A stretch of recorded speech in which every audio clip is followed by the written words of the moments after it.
स्वागत है दोस्तों विकास शर्मा क्लासेस में। आज हम पढ़ रहे हैं इकोनॉमिक्स। कल भी हमने बात की थी इकोनॉमिक्स का, एक लेक्चर चल रहा था अपना मुद्रास्फीति। आप सभी को समझ में आया होगा, पिछले लेक्चर में काफी व्यूज भी आए हैं, तो अब कंटिन्यू बने रहिए मेरे साथ। आज हम बात करेंगे मुद्रास्फीति का अपना नेक्स्ट लेक्चर को लेके, और बड़ा इंपॉर्टेंट रहने वाला है। फैक्ट वाइज आपसे क्वेश्चन पूछे जा सकते हैं कि मुद्रास्फीति क्या होती है। नियंत्रित मुद्रास्फीति की मैंने बात की थी, अनियंत्रित मुद्रास्फीति की बात की थी, WPI क्या होता है, CPI क्या होता है, इनका आधार वर्ष क्या होता है, ये सारी बातें हो चुकी थी। आज हम बात करेंगे कुछ और फैक्ट्स के बारे में। तो आगे हम स्टार्ट करते हैं। मुद्रास्फीति इसे बोलते हैं इन्फ्लेशन, महंगाई, प्रसार, कुछ भी बोल सकते हैं इसे, ठीक है। कुछ गिने चुने नाम हैं जिनको हम बोलते हैं। अब ध्यान से समझना, मुद्रास्फीति भारत में जो कर्मचारियों का महंगाई भत्ता जो निर्धारित किया जाता है वो CPI से निर्धारित किया जाता है। भारत में कर्मचारियों का महंगाई भत्ता किससे निर्धारित किया जाता है? CPI से निर्धारित किया जाता है। याद रहेगा ये बिंदु। दूसरी बात, और सबसे ज्यादा जो वरीयता दी जाती है मुद्रास्फीति निकालने के लिए, जो ज्यादा वरीयता दी जाती है ना, वो WPI के बजाय CPI को दी जाती है। यह बिंदु भी याद रहेगा। भारत में कर्मचारियों का महंगाई भत्ता किससे निकाला जाता है? CPI से। बात समझ में आई। दूसरी बात, यहां पर जो मुद्रास्फीति की गणना की जाती है भारत में, वो CPI से ही ज्यादा वरीयता दी जाती है। WPI के बजाय किसको वरीयता देते हैं? CPI को वरीयता देते हैं। भारत में मुद्रास्फीति के जो आंकड़े संकलन करने का काम होता है वो कौन करता है? NSO। कौन करता है? NSO। इसे बोलते हैं हम नेशनल स्टैटिस्टिकल ऑफिस। क्या बोलते हैं? National statistical office. अब आगे बात समझना, राष्ट्रीय, इसे बोलते हैं राष्ट्रीय सांख्यिकी कार्यालय। राष्ट्रीय सांख्यिकी कार्यालय। अब जो पहली बात जो बोली मैंने वो हम एक बार नोट कर लेते हैं तो आपको आसानी से समझ में आएगा। भारत में कर्मचारियों का महंगाई भत्ता निर्धारित करने हेतु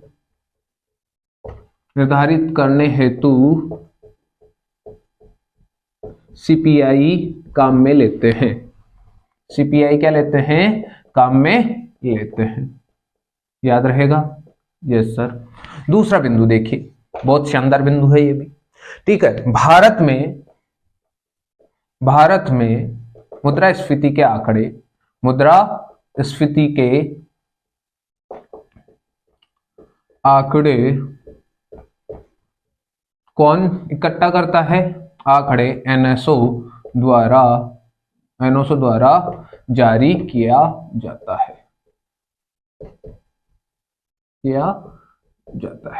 अब ध्यान से सुना, NSO का मतलब होता है national statistical office. National statistical office. Third बिंदु याद रहेगा, राजस्थान में मुद्रास्फीति के आंकड़े, राजस्थान में मुद्रास्फीति के आंकड़े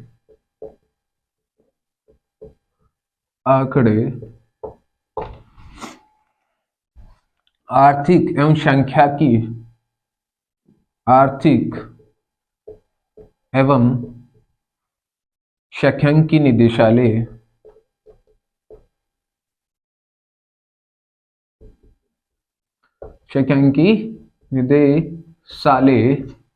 जयपुर द्वारा जारी किया जाता है।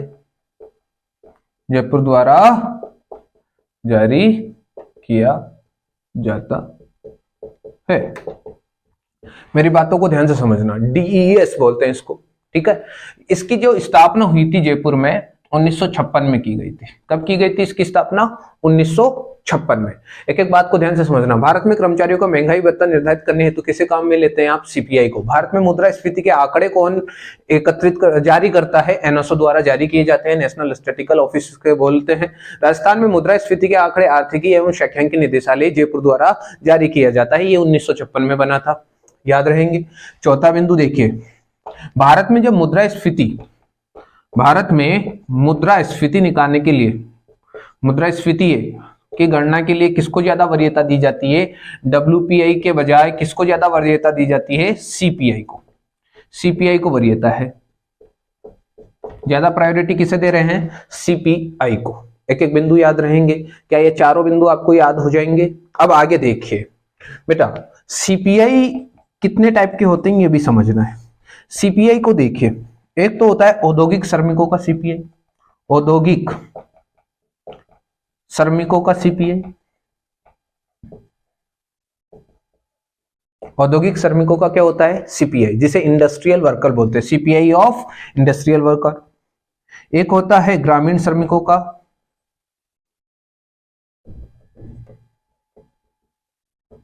सीपीआई। औद्योगिक श्रमिकों का सीपीआई हो जाता है, ग्रामीण श्रमिकों का सीपीआई हो जाता है, और आ जाता है आपका कृषि श्रमिकों का सीपीआई, कंज्यूमर प्राइस इंडेक्स बोलते हैं इसे। और शहरी प्लस ग्रामीण श्रमिकों का सीपीआई। एक एक बात ध्यान से सुनो बेटा, ये तीन सीपीआई कौन जारी करता है? कौन जारी करता है? श्रम ब्यूरो शिमला। इनको जारी करने का काम है श्रम ब्यूरो शिमला का। ओके, और इसे जारी करता है एनएसओ। कौन जारी करता है इसे? एनएसओ। ये बिंदु याद हो गई क्या? ये बिंदुओं से क्वेश्चन आ सकता है, इसलिए मैंने इनको लिखवाया है, तो एक एक बात को ध्यान से समझ लेना। भारत में कर्मचारियों का महंगाई भत्ता निर्धारित करने के लिए आप सीपीआई को काम में लेते हैं। भारत में मुद्रास्फीति के आंकड़े एनएसओ द्वारा जारी किया जाता है। राजस्थान में मुद्रास्फीति के आंकड़े आर्थिक एवं सांख्यिकी निदेशालय जयपुर द्वारा जारी किया जाता है। ये 1956 में बना था। आगे देखिए, भारत में मुद्रास्फीति निकालने के लिए ज्यादा वरीयता किसे दी जाती है? सीपीआई को दी जाती है। सीपीआई कितने प्रकार के होते हैं? देखिए यहाँ पर औद्योगिक श्रमिकों का भी एक सीपीआई होता है, ग्रामीण श्रमिकों का भी सीपीआई होता है, कृषि श्रमिकों का भी क्या होता है? सीपीआई होता है। इनके लिए आप कौन सा ब्यूरो जारी करता है? इनको श्रम ब्यूरो शिमला। और शहरी प्लस ग्रामीण श्रमिकों का सीपीआई जारी करता है वो एनएसओ जारी करता है। याद रहेंगे क्या ये बिंदु? एक बार नोट कर लीजिए, फिर आगे बढ़े।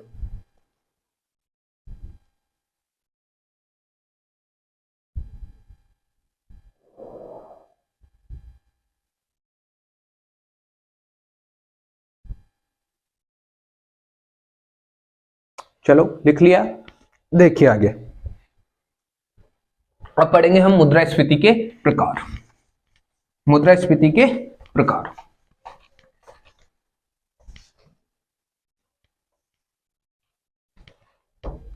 देखिए आगे, मुद्रास्फीति के प्रकार। मुद्रास्फीति के प्रकार देखिए, मुद्रास्फीति दो तरह के प्रकार बताए गए हैं इसको। एक तो मांग प्रेरित, एक होती है लागत प्रेरित। कितनी तरह की होती है?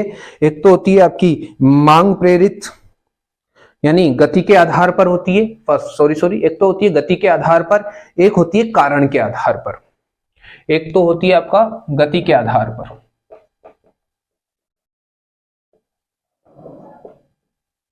एक होती है कारण के आधार पर। देखिए, गति के आधार पर 4 है। गति के आधार पर कितनी है? 4 है। रेखती हुई बोल दो, या बोल दो अत्यधिक धीमी गति की मुद्रास्फीति। गति की मुद्रास्फीति। दूसरी आ जाती है धीमी गति की, या चलती हुई, इसे बोल सकते हैं चलती हुई मुद्रास्फीति।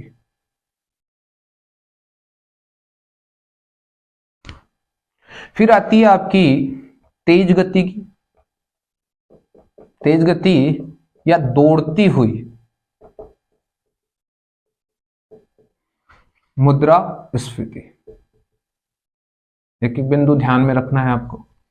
फिर आपकी आती है अत्यधिक तेज गति, अत्यधिक तेज गति या सरपट दौड़ती हुई मुद्रास्फीति।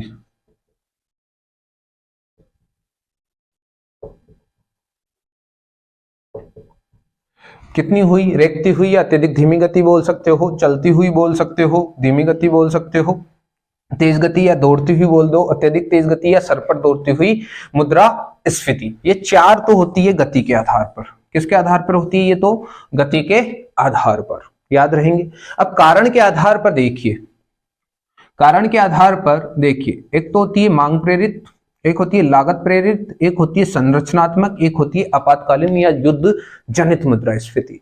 सबसे पहला जो बिंदु है इसमें वो है मांग प्रेरित। कौन सा है सबसे पहला? मांग प्रेरित, मांग प्रेरित।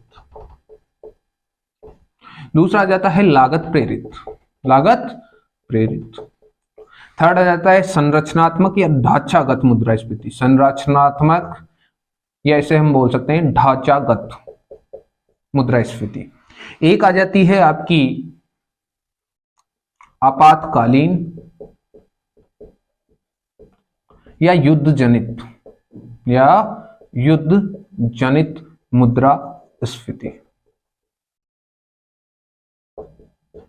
अब हम एक एक की बात करेंगे, एक बार नोट कर लीजिए। मुद्रास्फीति के प्रकार बताए मैंने, गति के आधार पर कितने हैं? 4 है। कारण के आधार पर कितने हैं? 4 है। मांग प्रेरित है, लागत प्रेरित है, संरचनात्मक जिसे ढांचागत भी बोल सकते हैं, आपातकालीन या युद्ध जनित भी बोल सकते हैं, और ये भी मुद्रास्फीति के ही टाइप्स है। एक बार इनको लिख लीजिए, फिर हम आगे बढ़े।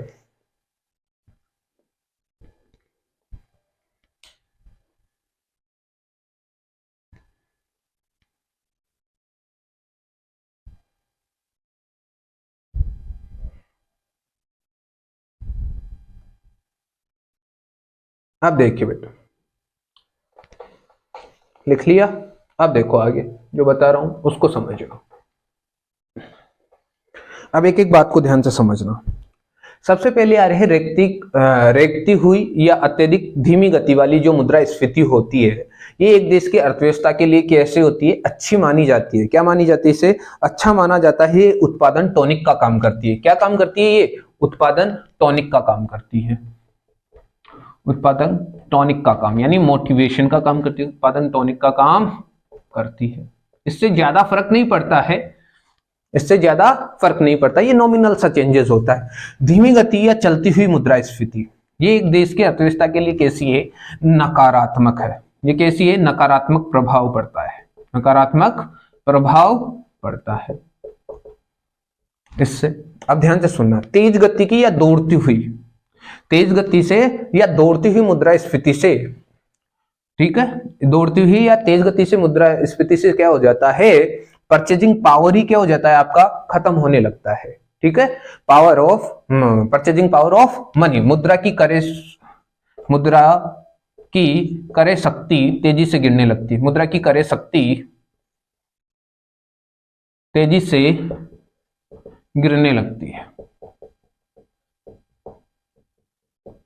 ये बिंदु भी समझ में आ गया होगा। मुद्रा की क्रय शक्ति क्या होती है?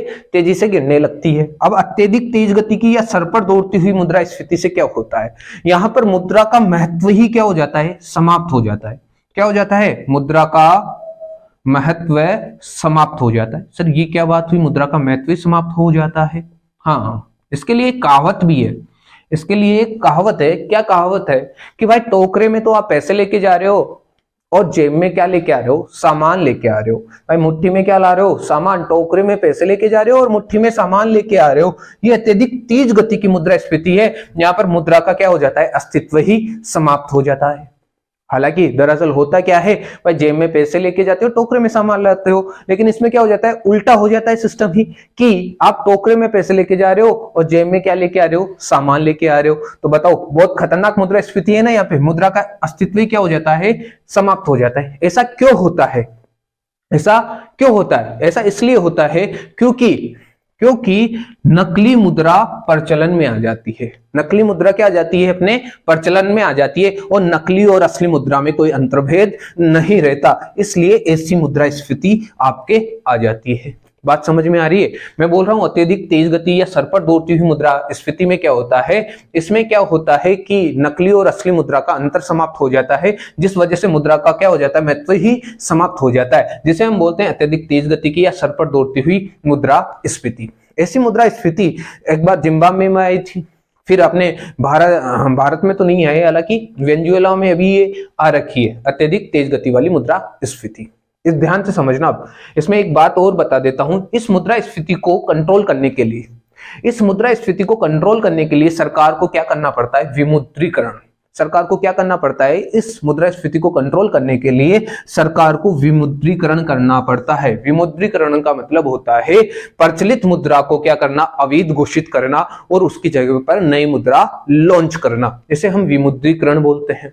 समझ रहे हो? अत्यधिक तेज गति की मुद्रास्फीति को कंट्रोल करने के लिए सरकार क्या करती है, विमुद्रीकरण करती है। और विमुद्रीकरण का मतलब होता है नकली मुद्रा को प्रचलन से बाहर करना है हमें। तो इस वजह से सरकार क्या करती है, जो प्रचलित मुद्रा होती है उसे अवैध घोषित करती है। क्या करती है, अवैध घोषित करती है और उसकी स्थान पर नई मुद्रा लॉन्च करती है। ऐसा भारत में भी हो चुका है, हुआ या नहीं हुआ? अभी जैसे विमुद्रीकरण किया गया 2000 नोट का, 2000 नोट का किया गया है या नहीं किया गया? इससे पहले 2016 में भी नरेंद्र मोदी ने क्या किया था, विमुद्रीकरण किया था। इससे पहले भी विमुद्रीकरण हो रखा है।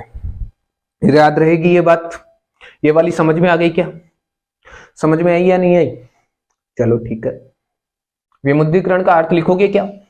लिख लो, विमुद्रीकरण।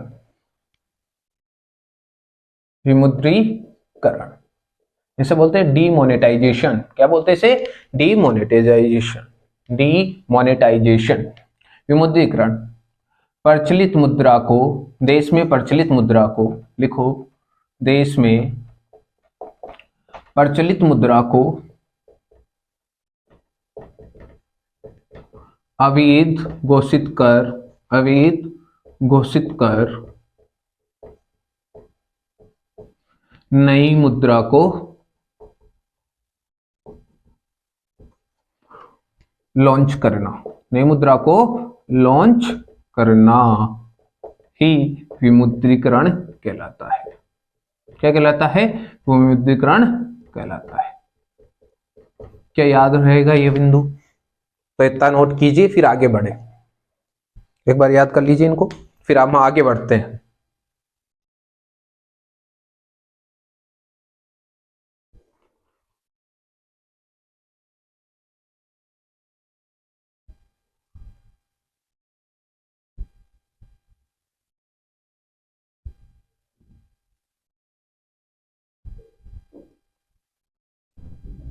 चलिए अब आगे चलते हैं।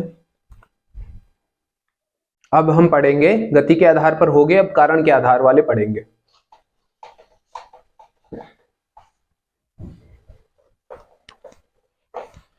कारण के आधार पर दो तरह की मुद्रा, चार तरह की मुद्रास्फीति थी। एक तो थी आपकी मांग प्रेरित, एक है लागत प्रेरित। देखिए, मांग प्रेरित मुद्रास्फीति,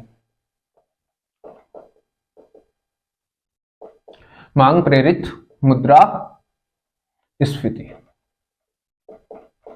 क्या होती है? मांग प्रेरित मुद्रास्फीति, ध्यान से सुनना भाई। लोगों के पास पैसा तो ज्यादा है। मांग प्रेरित का मतलब हो रहा है लोगों के पास मुद्रा का प्रसार है। मुद्रा का तो क्या हो रखा है? प्रसार हो रखा है। जब लोगों के पास मुद्रा का प्रसार है, मुद्रा ज्यादा है लोगों के पास, तो इससे मांग भी क्या होगी? बढ़ेगी। बताओ, मुद्रा का प्रसार ज्यादा है तो मांग बढ़ेगी या नहीं बढ़ेगी? मांग बढ़ेगी। और मांग बढ़ने के कारण कीमत में भी क्या होगी? वृद्धि होगी। प्राइस भी आपकी इंक्रीज होगी। इस वजह से ये भी क्या हो रही है, इससे क्या हो रहा है? मुद्रा के प्रसार से मांग बढ़ने के कारण कीमत बढ़ जाती है। उसी को हम बोलते हैं मांग प्रेरित मुद्रास्फीति। क्या समझ में आ गई? क्या समझ में आई या नहीं आई? ये बात समझ में आ गई क्या आपको? बढ़े हुए मौद्रिक व्यय के कारण कौन सी मुद्रास्फीति होती है? मांग प्रेरित मुद्रास्फीति। बढ़े हुए मौद्रिक व्यय के कारण, बढ़े हुए मौद्रिक व्यय के कारण कौन सी मुद्रास्फीति होती है? कौन सी मुद्रास्फीति होती है? ये भी ध्यान में सुनिएगा।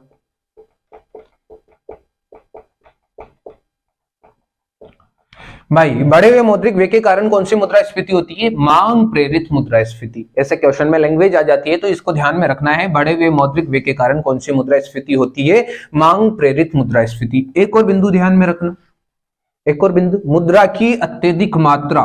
दूसरी, मुद्रा की अत्यधिक मात्रा, अत्यधिक मात्रा, मात्रा, मुद्रा की अत्यधिक मात्रा वस्तुओं की कम पूर्ति का पीछा करती है। ध्यान से सुनना, मुद्रा की अत्यधिक मात्रा वस्तुओं की कम पूर्ति का पीछा करती है, तो वो कौन सी मुद्रास्फीति है? मांग प्रेरित मुद्रास्फीति। ये दोनों लैंग्वेज क्वेश्चन में आ चुकी है, तो इनको ध्यान में रखना है। बढ़े हुए मौद्रिक व्यय के कारण कौन सी मुद्रास्फीति होती है? मांग प्रेरित मुद्रास्फीति होती है। मुद्रा की अत्यधिक मात्रा, ठीक है, वस्तुओं की कम पूर्ति का पीछा करती है, तो वो कौन सी मुद्रास्फीति होती है? मांग प्रेरित मुद्रास्फीति होती है। याद रहेगा क्या? याद रहेगा? अब देखिए आगे इसके कारण क्या क्या होते हैं। इस मुद्रास्फीति के कारण क्या है, ये ध्यान से समझना है आपको। कारण, सबसे बड़ा कारण मुद्रा प्रसार होने के कारण, मुद्रा का प्रसार होने के कारण। पहला तो मुद्रा का अत्यधिक मुद्रा प्रसार होने के कारण, अत्यधिक मुद्रा प्रसार होने के कारण। दूसरी बात, प्रत्यक्ष दरों में क्या कर दिया आपने? कमी। प्रत्यक्ष करों में क्या कर दिया आपने? कमी। प्रत्यक्ष करों में कमी करना। भाई प्रत्यक्ष करों में कमी करने के कारण से भी क्या होती है? मांग प्रेरित मुद्रास्फीति का जन्म होता है। ध्यान से सुनना, एक एक बातों को समझाऊंगा, एक बार लिख लो आप। तीसरी बात, सरकार द्वारा अनुदान देना। सरकार द्वारा क्या दिया जा रही है? सब्सिडी दी जा रही है। सरकार द्वारा अनुदान देना, तरह तरह के क्या देना? अनुदान, इसे बोलते हैं सब्सिडी। क्या बोलते हैं इसे? सब्सिडी देना, ठीक है। सार्वजनिक व्यय में क्या करना? वृद्धि करना। सार्वजनिक व्यय में क्या करना? वृद्धि करना। सार्वजनिक व्यय में वृद्धि करना। लिखिए, घाटे की वित्त व्यवस्था करना। घाटे की वित्त व्यवस्था करना। इनका एक इसका बिंदु लिख लेना बेटा, इसे हिनात प्रबंध भी बोलते हैं। क्या बोलते हैं इसे? हिनात प्रबंधन। एक एक बिंदु ध्यान में रखना है।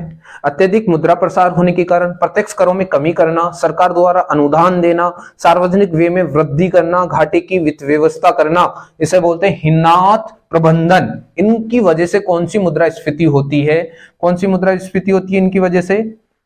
मांग प्रेरित मुद्रास्फीति। एक बार इसे नोट कीजिए, फिर आगे बढ़ते हैं। इनको एक बार समझा भी देता हूं मैं आपको।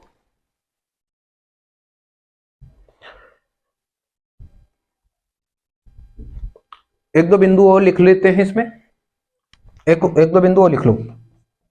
जनसंख्या वृद्धि होने से, जनसंख्या में तीव्र गति से वृद्धि होना, तीव्र गति से वृद्धि होना। फिर लिख लो आप, सस्ती मौद्रिक नीति के कारण, सस्ती मौद्रिक नीति के कारण। और एक को लिख लो, आठवां बिंदु, कालाबाजारी, जमाखोरी में कालाबाजारी के कारण, जमाखोरी में काला बाजारी के कारण। अब एक एक बिंदु को समझना बेटा। मैं जान रहा हूं कि बाजार में पैसा ज्यादा है, और बाजार में पैसा ज्यादा होने की वजह से मांग ज्यादा हो रही है, इस वजह से क्या बढ़ रही है? कीमतें बढ़ रही है। अब ध्यान से सुना, बाजार में पैसा क्यों ज्यादा है? क्योंकि बाजार में क्या हो रहा है? अत्यधिक मुद्रा का प्रसार हो रखा है। दूसरी बात, प्रत्यक्ष करों में कमी करेंगे तो बताओ लोगों के हाथ में ज्यादा पैसा रहेगा या कम रहेगा? मान लो आप 2 लाख रुपए कमा रहे हो। कितना कमा रहे हो? 2 लाख। सरकार टैक्सेस लगा रही है 20,000 के, तो आपके पास हाथों में कितना है? 1,80,000। अगर इन टैक्स के करों में वृद्धि करती तो आपके हाथ में कम आता, और कम आता तो आप डिमांड कम करते। लेकिन आपके हाथों में क्या आ रहा है? ज्यादा पैसा आ रहा है, तो आप ज्यादा खर्च करने की सोचोगे, जिस वजह से मांग बढ़ेगी, इस वजह से क्या बढ़ जाएगी? आपकी कीमत भी बढ़ जाएगी। अगर मैं इसी टैक्स को बढ़ा के कितना कर दूं? बढ़ा के 40,000 कर दूं, तो आपके हाथ में कितना पैसा है? 1,60,000। अब ये 1,60,000 है, तो आप इसे ज्यादा कम खर्च करोगे या ज्यादा कम खर्च करने की सोचोगे, बजाय इससे ज्यादा खर्च करोगे? समझ में आया या नहीं आया?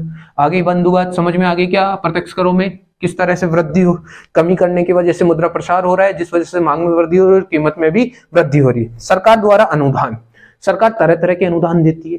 आपने गैस सिलेंडर का तो सुना ही है भाई, आपको गैस या सिलेंडर जो मिलता है उस पर सब्सिडी देती है सरकार, और सरकार जब सब्सिडी देती है तो आपको 1100 का सिलेंडर 500 में मिल रहा है। कितने में मिल रहा है 1100 का सिलेंडर? 500 में। तो वो 400 रुपए आपकी बचत हो गई और उन 400 रुपए को आप कहीं ना कहीं खर्च पे करोगे, तो वो अनुदान के कारण से भी क्या होगा, अनुदान के कारण से भी मुद्रास्फीति होगी। सार्वजनिक व्यय में वृद्धि करोगे, भाई सरकार तरह तरह का व्यय कर रही है समाज के कल्याण की योजनाओं में, पेंशन से, तो इस वजह से भी मुद्रास्फीति होगी। घाटे की वित्त व्यवस्था करना, ये ध्यान से सुनना, घाटे की वित्त व्यवस्था को ध्यान से समझ लेना।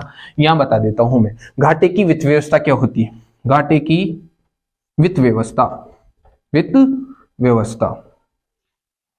इसी को बोलते हैं हिनात प्रबंधन। क्या बोलते हैं इसी को? हिनात प्रबंधन।